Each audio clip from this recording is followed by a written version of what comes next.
Bonjour, donc je vais vous parler aujourd'hui d'un jeu de rôle assez rare de science-fiction qui s'appelle Midnight at the Well of Souls, qui est un jeu qui est tiré donc, de cet ouvrage, qui est une série de livres de science-fiction écrits par Jack L. Chalker.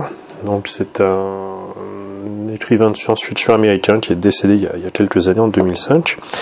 C'est de la plutôt bonne science-fiction, bien que ce soit pas transcendant, c'est pas Zelazny, c'est pas Philippe K. Dick, mais il propose un univers assez original qui pourrait se rapprocher des créations de Larry Niven.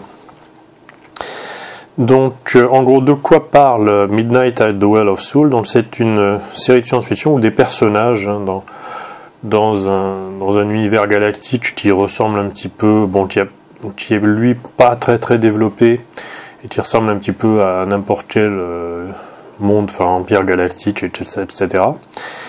Futuristique. Mais en fait, ce qui est intéressant, c'est que ce monde galactique en fait a été précédé par une race extraterrestre qui s'appelle les Markovianes, et cette race extraterrestre a laissé un petit peu un peu partout des artefacts, et notamment des passages sous forme d'hexagones qui permettent de rentrer dans ce qu'on appelle le puits des âmes, justement, de Well World. Et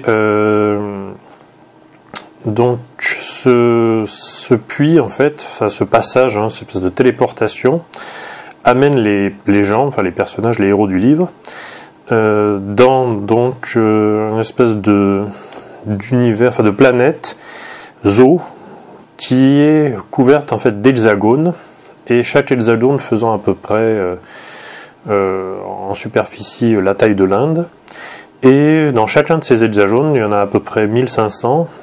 Chacun de ces hexagones a une race extraterrestre qui vit là, avec un degré technologique particulier.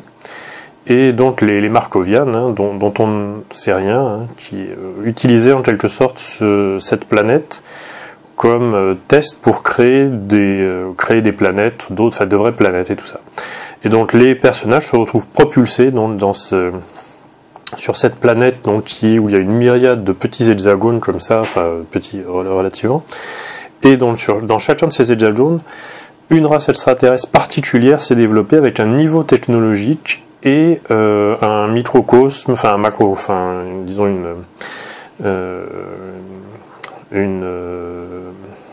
tout ce qui est zoologique et tout ça, tout correspond en fait à chacune de ces races dans chaque hexagone. Alors à savoir que les interactions sont possibles entre les hexagones, ce qui rend le livre intéressant, puisque les personnages de races différentes peuvent voyager dans les hexagones différents. Alors ce qui est aussi intéressant, c'est que les humains en fait qui sont propulsés dans ce monde sont propulsés sous la forme de l'extraterrestre, de la race extraterrestre correspondant à tel hexagone.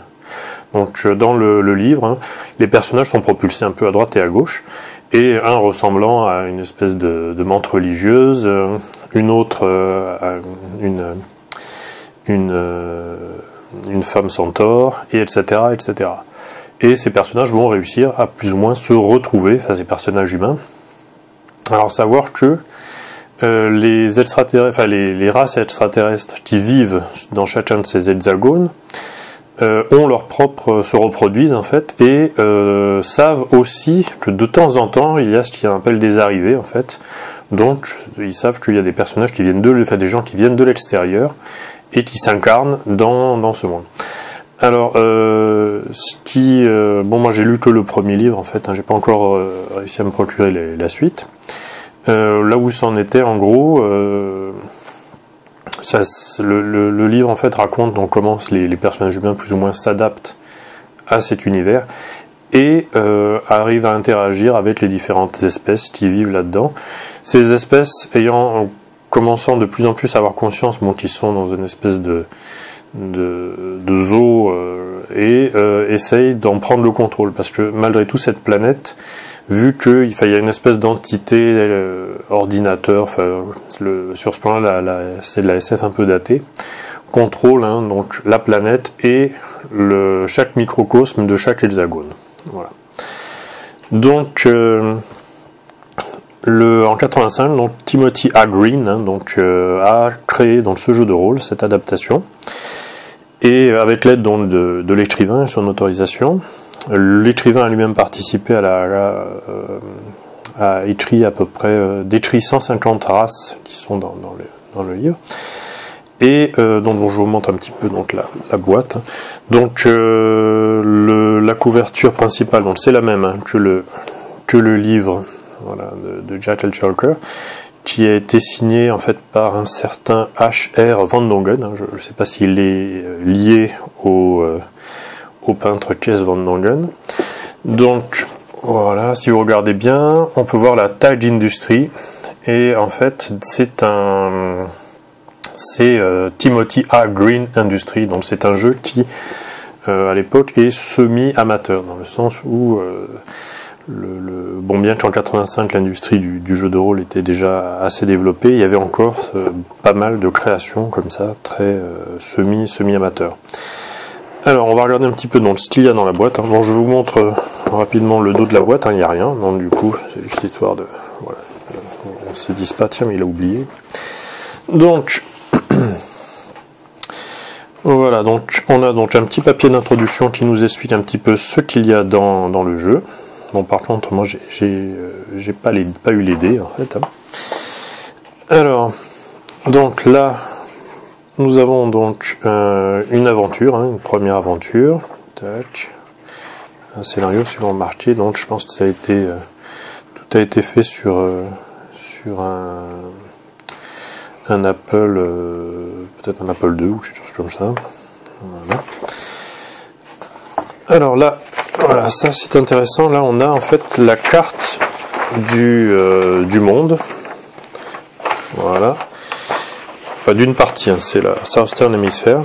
Donc, comme je vous l'ai dit, chacun des hexagones correspond à une race particulière qui vit dans son monde, voilà, avec des relations aux alentours. En général, le microcosme correspond aux alentours, plus ou moins, pour éviter par exemple qu'une race qui a besoin de chaleur soit juste à côté d'une race qui a besoin de froid. Voilà. Donc continuons. Donc là, on a le système de combat spatial. Bon, alors savoir que le jeu est un peu bancal dans ce sens où ce qui est intéressant dans l'œuvre de Chalker, c'est justement le Well World, et puisque comme je vous l'ai dit, l'univers de science-fiction qui est décrit en extérieur en fait est lui très basique, très c'est pas un empire galactique, mais c'est un peu tout comme en fait, très sommairement décrit. Et le problème étant que le jeu insiste quand même beaucoup sur la partie extérieure sans vraiment non plus la décrire. Voilà. Et un autre problème qu'il y a dans ce jeu en fait, c'est que la création des personnages, donc là je vous montre un petit peu la feuille de personnages. Donc la création des personnages est très axée sur les personnages humains, enfin entièrement, on crée des personnages humains. Et donc après ils sont envoyés dans le monde, le Well World. Et le problème c'est que l'adaptation des compétences selon les races est faite de façon très succincte. Et on peut pas créer directement des personnages de ces races en fait. Ça n'a pas été, c'est un oubli ou je sais pas, en tout cas c'était... Du coup, c'est assez problématique. Bon, après, un maître de jeu créatif pourra passer là-dessus. Voilà donc un peu toutes les tables qu'on pouvait retrouver dans les jeux de ces époques. Voilà. Oula, ça fait peur en fait. La table des fatigues. Donc, j'ai lu un petit peu par rapport à ça. Donc, bon, c'est assez daté au niveau de pas mal de choses au niveau des règles. Le système de règles est assez basé sur le BRP, enfin le basique de Chaosium, et assez bon. Il est noté qu'il serait inspiré en fait du système Tritac. Voilà. Voilà, donc hop, quelques vaisseaux. Voilà, donc là nous avons donc le livre des règles, donc toujours avec cette belle illustration. Hop, rien derrière. Et donc voilà, on va leur donner un petit peu. Donc voilà, Midnight at the Well of Soul, donc basé sur J.H.L. Chalker et fait par monsieur Timothy A. Green, donc qui lui aussi est décédé il y a quelques années. J'ai vu ça en 2013 et semble-t-il était un maître de jeu assez passionné et tout, et donc c'est a priori sa seule création, un côté jeu de rôle, mais il semble avoir laissé des bons souvenirs à ses joueurs. Donc on passe un peu, voilà, donc là on a un peu tout. Voilà, les skills, enfin les compétences physiques, nager, voilà, le combat, les connaissances. Voilà, il y a quelques illustrations, elles ne sont pas transcendantes non plus. Voilà, donc je passe un petit peu toutes les règles, l'équipement. Voilà, grande innovation en fait, le système monétaire serait avec des cartes, et donc voilà, véhicule. Bon, comme je vous dis, un peu le paradoxe de ce jeu, c'est qu'il insiste beaucoup sur tout ce qui est donc les vaisseaux spatiaux, etc., alors que la série de livres ne se passe que sur, quasiment que sur une planète en fait. Alors ce qui est plus intéressant, donc là justement, il y a pas mal de descriptions donc, des Markovians, hein, donc de cette race extraterrestre qui a créé donc le Puits des âmes, hein, le Well World. Et après donc on a donc 150 races extraterrestres décrites sur les 1500, hein, puisqu'il y a à peu près 1566 hexagones. Et donc un maître de jeu imaginatif hein, a de quoi créer, mais je pense qu'au bout d'un moment, je pense que d'ailleurs même l'auteur là au bout de 150, il s'est dit ouais ça suffit. Voilà, donc c'est quelque chose, une œuvre que je trouve estimable, hein, dans le sens où c'est intéressant de voir qu'il y a eu des jeux de rôle qui ont été adaptés de livres de science-fiction qui n'étaient pas forcément les cadors du genre. Hein. Et donc c'est assez original. Je vous dirais que je ne l'ai pas encore maîtrisé en tant que maître de jeu. Ça me titille de le faire un de ces quatre. Mais ça va quand même me demander un sacré boulot. Voilà. Pour ce qui est donc de Minuit au Puits des âmes, Midnight at the Well of Soul, donc de Timothy A. Green et de J.H.L. Chalker.